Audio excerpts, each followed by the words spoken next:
So at this time, we'll go into the next phase of the program, which is the prepared speech. And our prepared speech for tonight is from a person who's been in the club for a few years, and she's highly enthusiastic in her participation, done a few speech contests over the years. And now her speech is entitled, let me, okay, I'll pin her now. Learn from our ancestors, calm, peace, and happiness for them. So our prepared speech for tonight will be Miss Carrie Noma.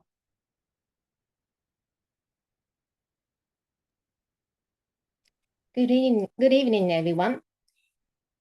I am going to make a very plausible speech tonight.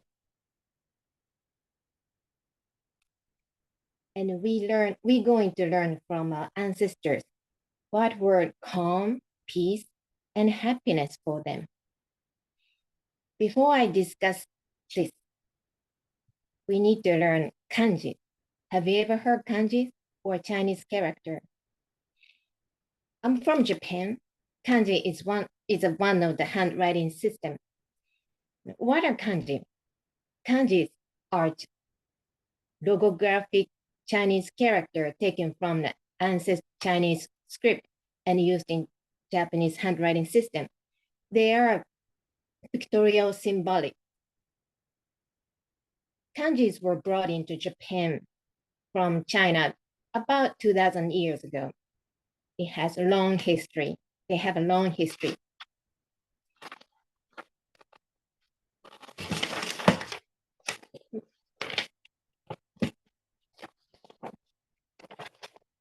Kanji. This is kanji. By the way, this is my handwriting. Beautiful, neat handwriting. Kanji. Kanji is very unique, very different from English alphabet because they have their own meaning because it's pictorial, it's picture.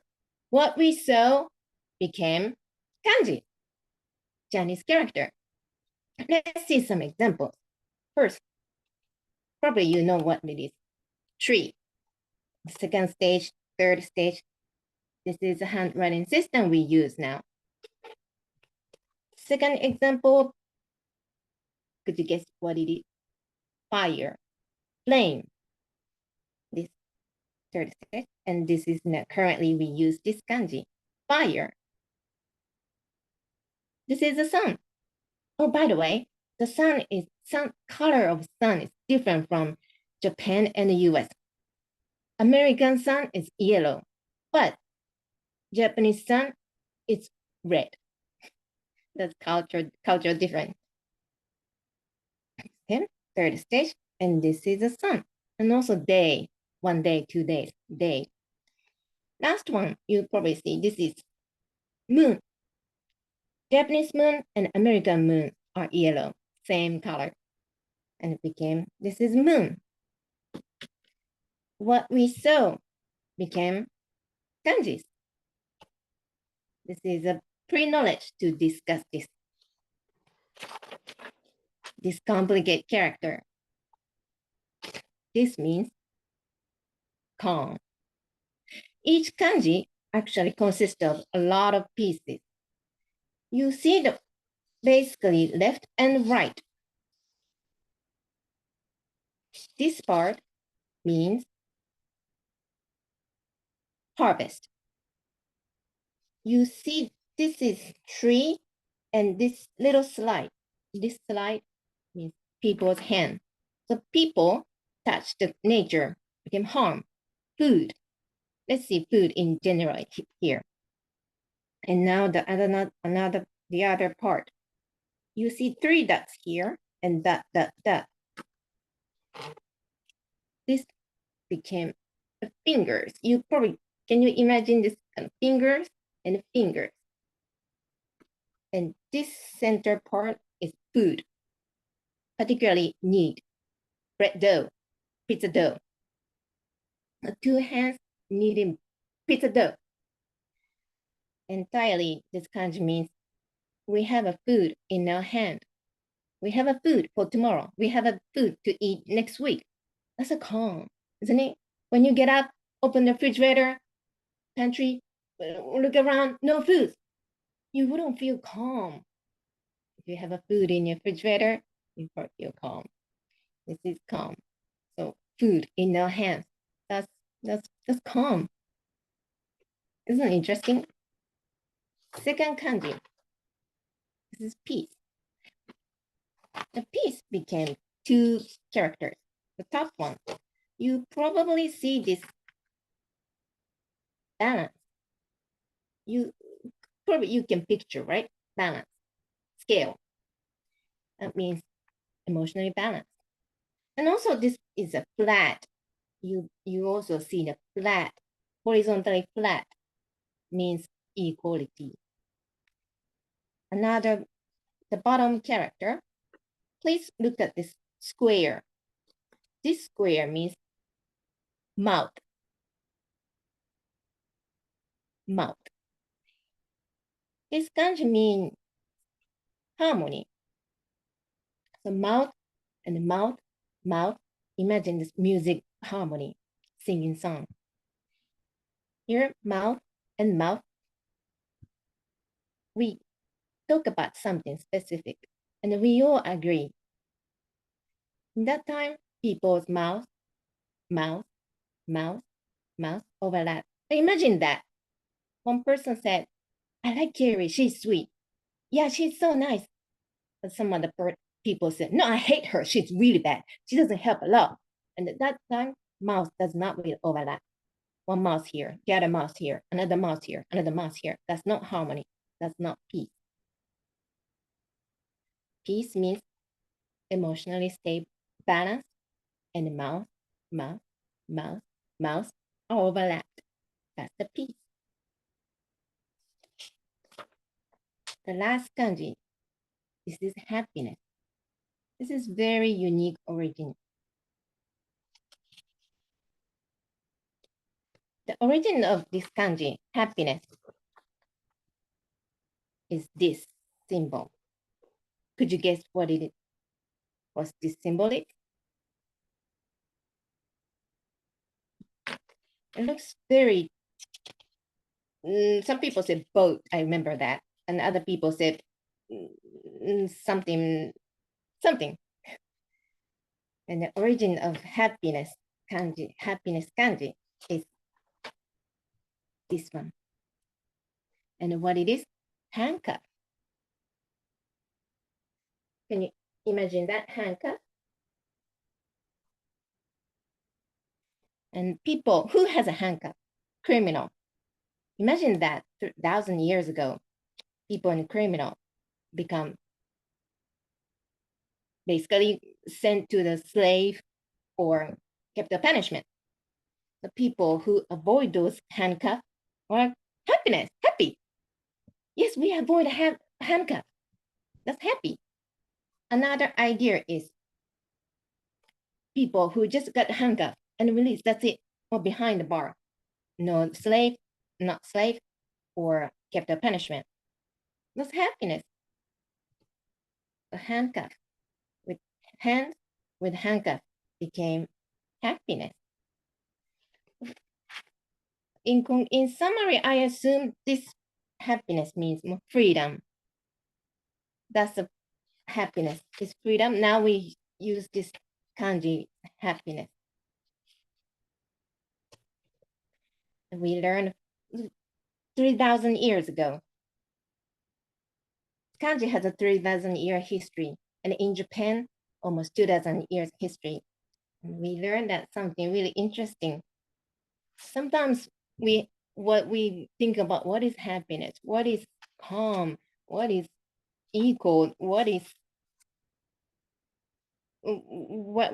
we sometimes laugh. But thinking about our ancestors, what their happiness for them, it's very simple. If we have a food, that's emotionally calm. Actually, therefore, it's very simple. And we can learn a lot from them. Thank you. All right. Thanks, Carrie, for that speech. And at this time, we will go to our next portion of the meeting, which is table topics. And our table topics master for tonight will be Donovan. Yes, thank you, Maurice. I just want to compliment on Carrie's speech. I thought it was very interesting, and it'll be even more interesting if I can learn the language of Japanese. It'll be kind of fun to do as a fun project. Other than for plausible speech, let's get into table topics. First, so I'm gonna ask for a volunteer first. Who would like to go first?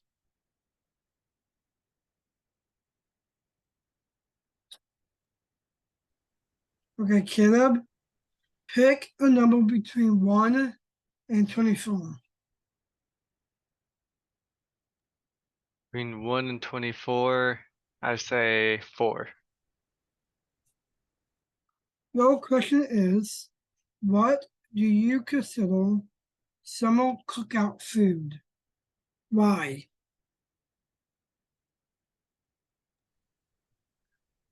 Thank you, Donovan. My question is, what do I consider cookout food and why? Summer cookout. Summer cookout food. So, fellow Toastmasters, what I consider a summer cookout food, or what I consider as summer cookout food, would have to be when someone's got a grill hot and ready and they're frying up hot dogs for everyone to eat. And I was actually just discussing this with a couple of friends the other day about whether hot dogs or hamburgers were better. And both me and Bethany were the odd ones out because we both prefer hot dogs to hamburgers. And while they're both good, I think there's something in my history, there's something in when I was a child that hot dogs were just what I associated summer with.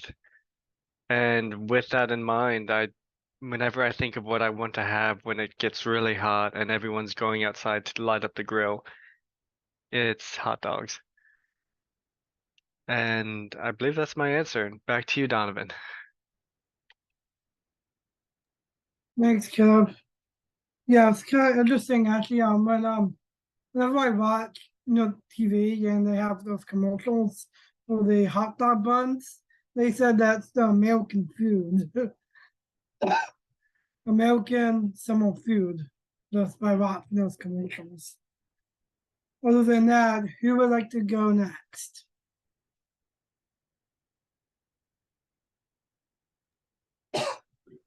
Maurice, pick a number between 1 and 24. 24. Okay. I don't know if you like football or not, but that's what you have. Your question is, you are down 3 points and only have time for one more play. You are within a 25-yard field goal range. Does your coaching style go for the game-tying field goal to take your chances in overtime? Or do you go for the big one now? All right. How much time do I have left? You only have time for one more play. Oh, okay. So a few, probably like 10, 15 seconds left or whatever. Okay. Well, I guess the type of person that I am, fellow Toastmasters, I would take the highest odds play, which is the field goal, rather than try to go for it by running or passing. And that's how I usually am in life. I take the highest percentage, make the highest percentage decision, or the decision that has the greatest odds. And rarely do I make a decision that has the lowest odds of, or the lowest chances of success. So I would go for the most plausible play at that moment, which is go for the field goal. And I know both are hit or miss, but I will go for the field goal. Back to you, Table Topics Master. Thank you, Maurice. Who would like to go next?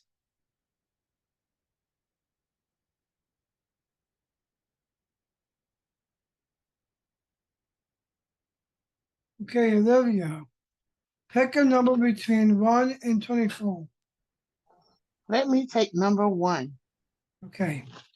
Your question is, what is your favorite activity to do on Memorial Day?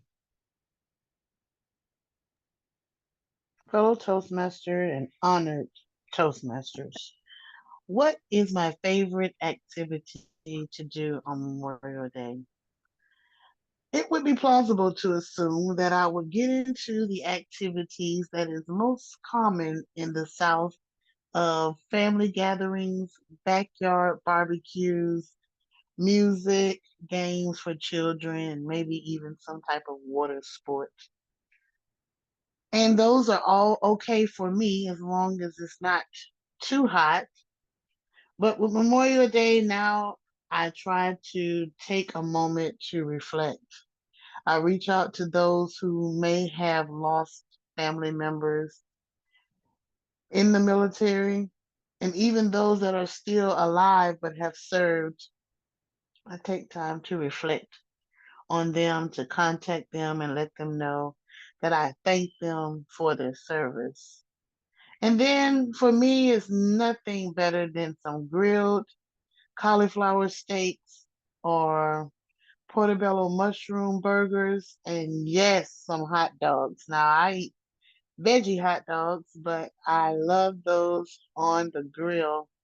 And it's just all about spending time with family and loved ones and not taking anything for granted. That is my response. That is my plausible response. And back to you, Table Topics Master Donovan. Thank you, Olivia. Thanks for your plausible answer. Who would like to go next? If we have time. I'll try. Okay, David. Pick a number between 2 through 23. 12. 12. Your question is, what was your favorite beach time activity when you were a kid? Why? Good evening, everyone. So my question is, what was my favorite beach time activity in my childhood and why? I've been to the Gulf Shore several times, of course, growing up in the South here, and it was always fun to do, but I am very fair-skinned and I burn very easily, so we didn't make a whole lot of trips to the beach. But one of my favorite memories is, which was on a beach. I don't remember exactly where, but I was with some of my aunts and uncles, and we were on this lake, and it was like a beachfront to the lake.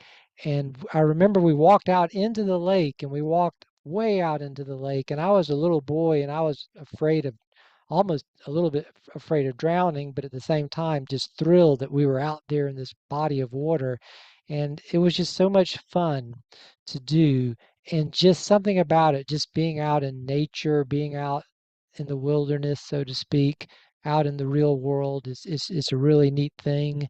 We spend so much of our lives inside now in artificial environments, which are nice and comfortable, but really getting out to the beach or somewhere like that is, I think, critical to our well-being when we can do it in a somewhat safe manner. So that would be my answer. Thank you, and back to you, Mr. Table Topics Master. Thank you, David. Maurice, how are we on time? We have time for one more. Carrie, would you want to answer a question? Would you want to answer a question, Carrie?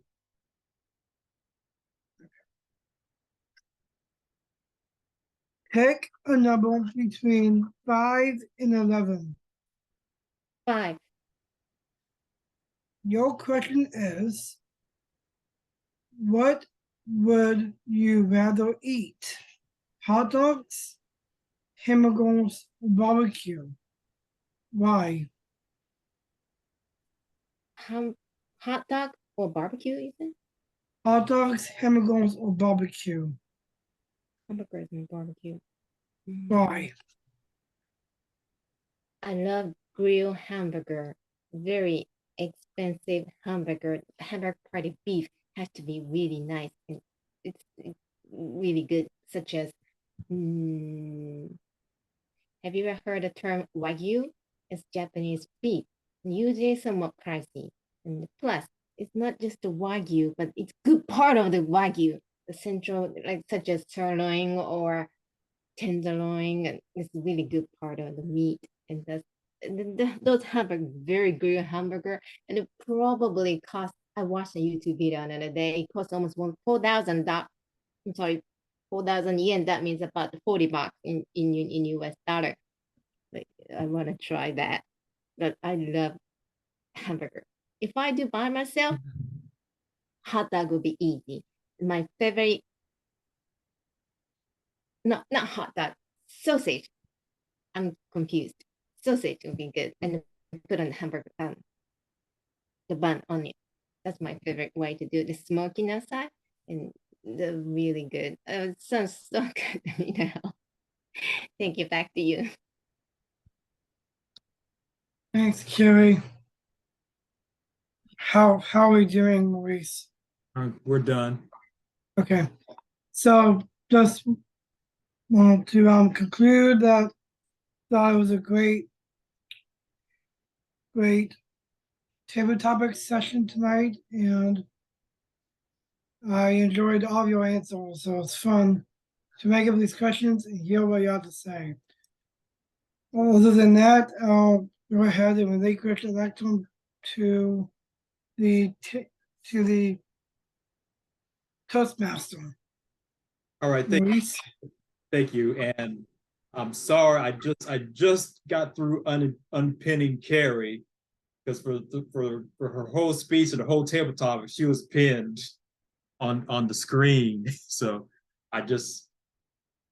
that's how it's going to show up on the video. It's Carrie pinned on the screen throughout her speech and throughout the table topics.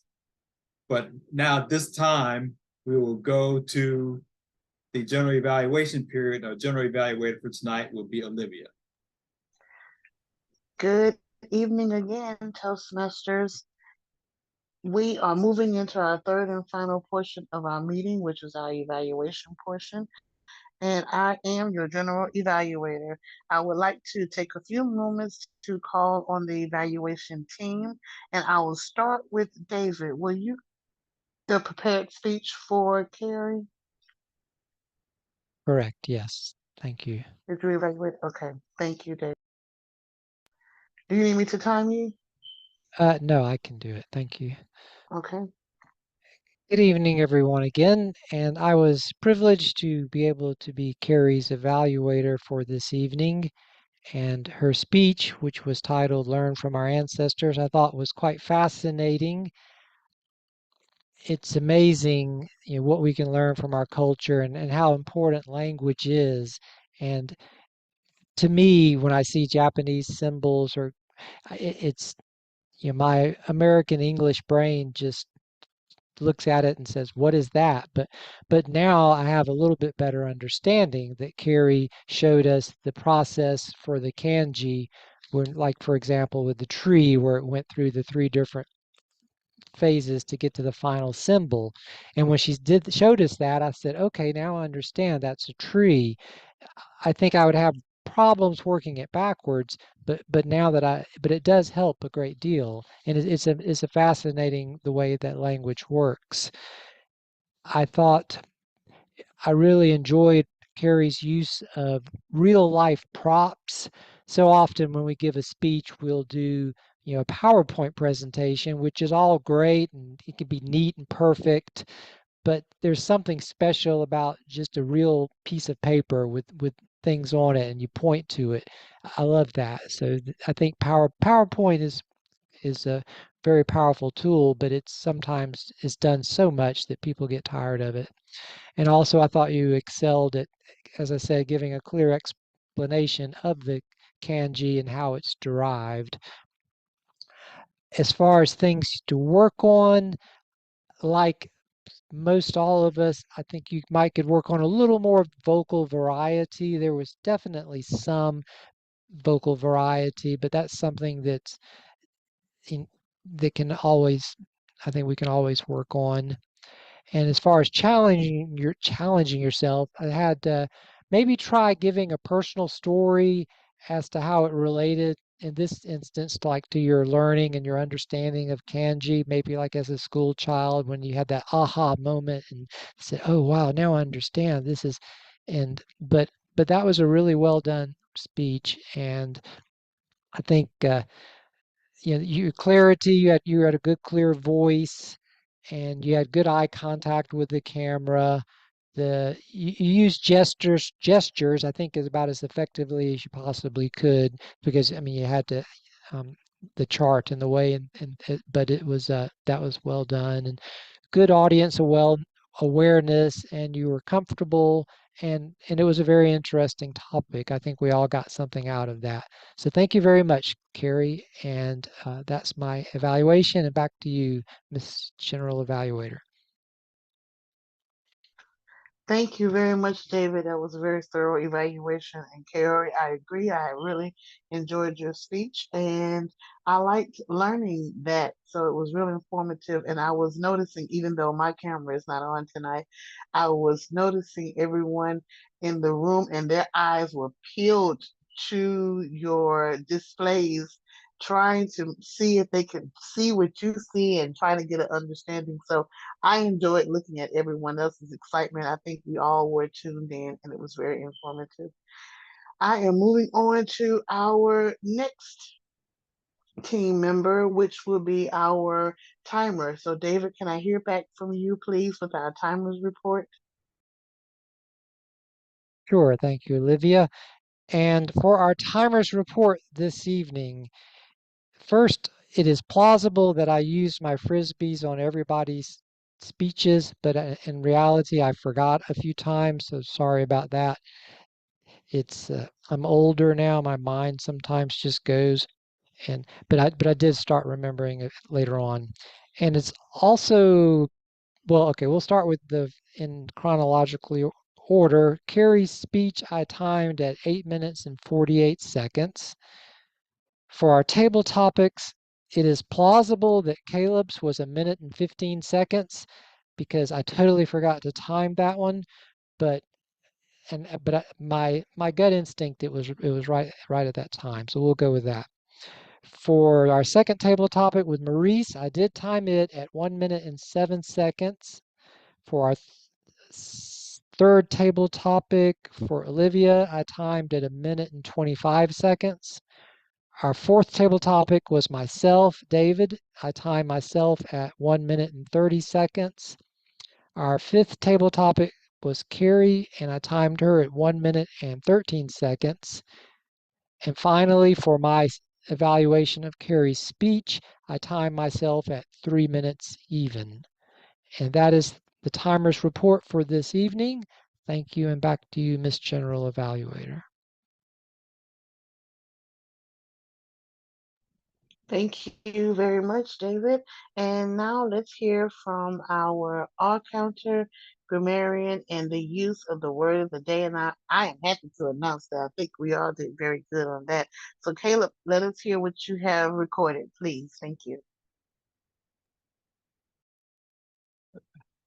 Thank you, Madam General Evaluator. And you're right, everyone. Well, we did use the word of the day quite a bit, although it's plausible that I might have missed an instance of it being used.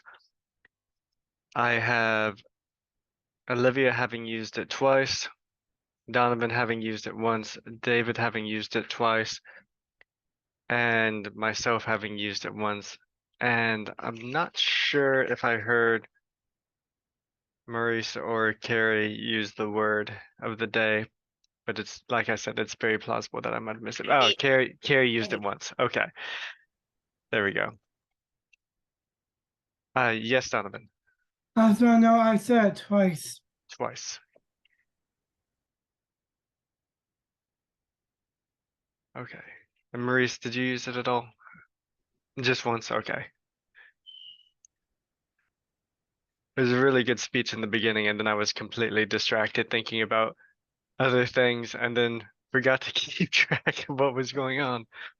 As far as misuses of or use of filler words, I should say, I didn't detect anybody using filler words, which was good. Yeah, I didn't hear any filler words or joining words in Carrie's speech, which I also wanted to comment on that I I really wish my little sister could have listened in on the speech because I might have mentioned this before, but she went to school to learn Japanese and has now been working as the Japanese English liaison with her company. And she loves hearing about the history and she loves studying the history, and she's fluent in the level of an American who has studied really hard is fluent, but as far as a native Japanese speaker, she is still aiming for that goal. But I know that it would be something she would really enjoy, and I'll have to tell her about it. But that is my report for the evening, and back to you, Madam General Evaluator. Thank you very much. And I just put in the chat that you can always go back and watch it because Maurice has, he will record it and upload it to YouTube. I think that is it for my evaluation team, and I would just like to give a few minutes of a evaluation for the entire meeting. Everyone was here on time tonight. We did go just a few minutes for recess just to go over the roles and make sure we had everything lined out, and we did. It's always great to have a prepared speech, and it's even better. I think David agreed when he said that to have prompts and visuals and show and tell. Yes, we love PowerPoints and they're always easy to see and understand, but sometimes because they are so often overused or consistently used that they lose their appeal, their momentum, if you will. But when you have those actual visible props that you can point to and hold up, it kind of really makes us zoom in, hone in to get that extra focus. So very good for that, Carrie. And for the meeting, I think we all did very well. Of course, I always love the table topics meeting and the word of the day. I guess that was just a really good one because sometimes we really excel with our usage of the word of the day, and today was just one of those days. So kudos to us all for that. That is it for my general evaluation. I will return the lectern back to our Toastmaster, Maurice. Thank you. All right, thank you, Olivia. At this time, I presume we don't have an educational overview tonight. And we don't have any awards for tonight. So therefore, I will relinquish my role as a Toastmaster and return the lectern to the president for tonight. Thank you.